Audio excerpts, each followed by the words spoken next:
गेलो तारीख घेऊन आलेलो आहोत। खरं तर कर्जमुक्तीची घोषणा सरकारनं केलेली आहे।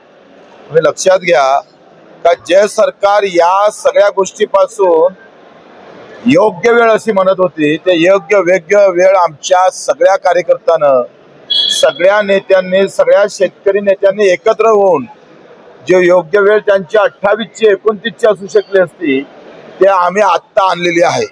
हे सगळ्यात मोठं यश आहे।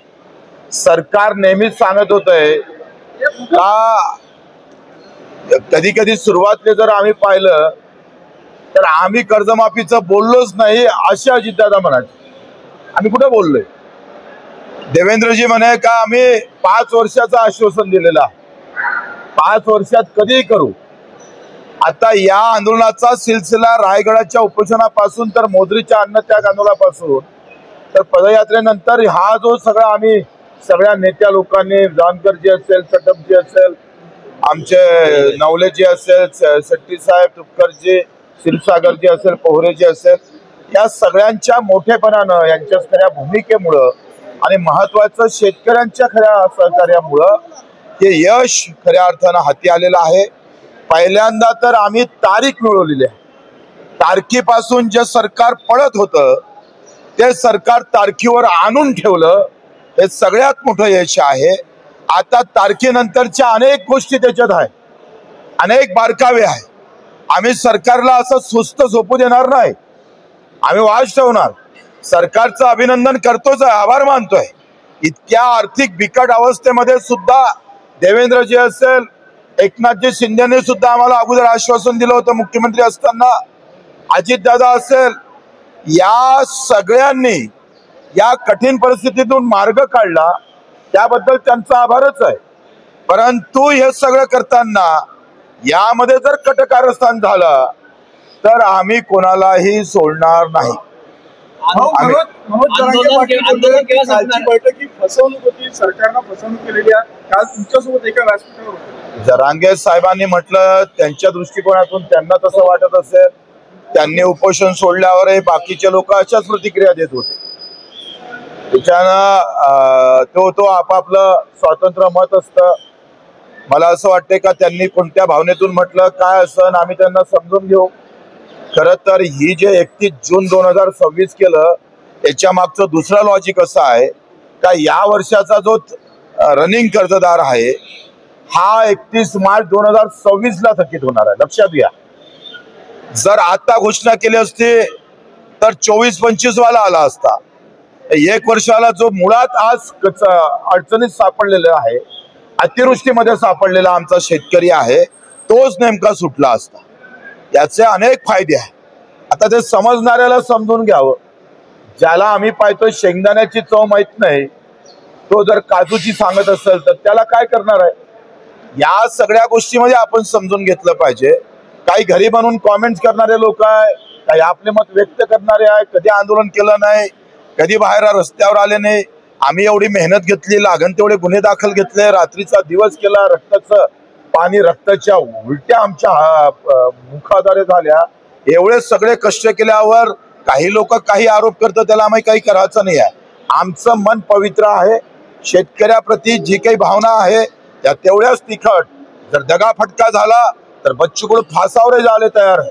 हम झुकने वाले नहीं, हम मर जाएंगे लेकिन झुकने वाले नहीं है। बच्चू काल बैठक सुरू असताना नागपूरमध्ये तुमच्या सहित तुमच्या कार्यकर्त्यांवर 2000 कार्यकर्त्यांवर गुन्हे दाखल केले आहे। मला वाटते गुन्हे दाखल केले तर अटक करावं ना त्यांनी, आम्ही तयार आहोत।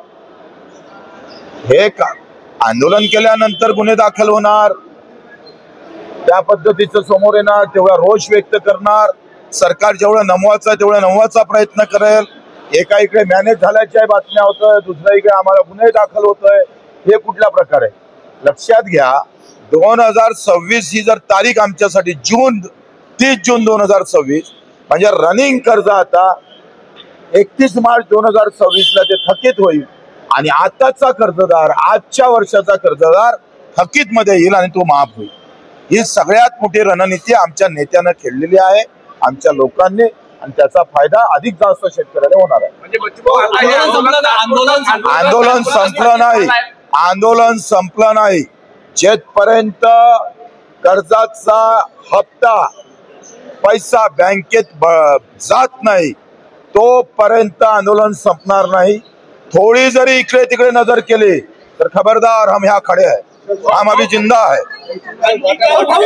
याच नागपुरात शोले आंदोलन मी केलं होतं, तुम्हाला माहित आहे. 2007 ते 2008 आबावरती आलेले होते. त्याच नागपुरानं रायगड मध्ये सुरू झालेलं आंदोलन नागपूरच्या धर्तीवर आम्ही यशस्वी केलेलं आहे. आणि त्याच्यामुळं आता झालं ते तुला ऐकायला तुमच्यासोबत कराळे मास्तर पूर्ण दिवस आंदोलनात होते की आता घोषणा देत आहे बाहेर की सरकारने आम्हाला फसवलं, तुम्हाला असं वाटतं का? कराळे मास्तर त्यांना का बरं अशा पद्धतीचं वाटते मला माहित नाही. ते मिटिंगला येणार होते, नेमकं ते मिटिंग त्यांची चुकली. त्याच्यानं नाराज नाही. ते एवढे लहान मनाचे लोक नाही आहे. मी त्यांना भेटतो, त्यांना समजून घेतोय. आता वामनराव चटपांचं आयुष्य शेतकरीमध्ये गेलं, जानकरांचं गेलं, तुमचे नवले साहेबांचं गेलं, राजू शेट्टीचं गेलं.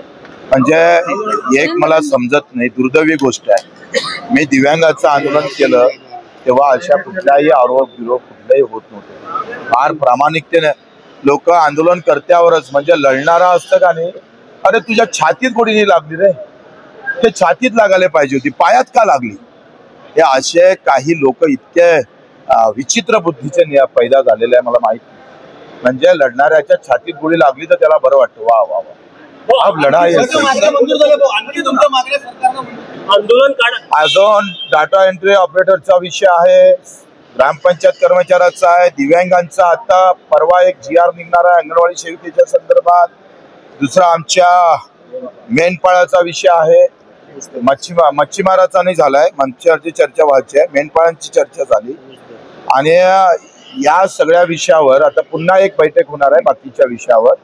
ते पण बैठक या हप्त्यामध्ये होणार. कामगार नाही, शेतमजुरांचा विषय असा एकंदरीत आहे. मला वाटतं आपण मीडियाने खूप आम्हाला साथ दिली. आपण मानावं तेवढे आपले आभार कमीच आहे. सगळ्या मीडियाचं मी आभारही मानतो, आपल्याला धन्यवाद देतोय. आंदोलन काळामध्ये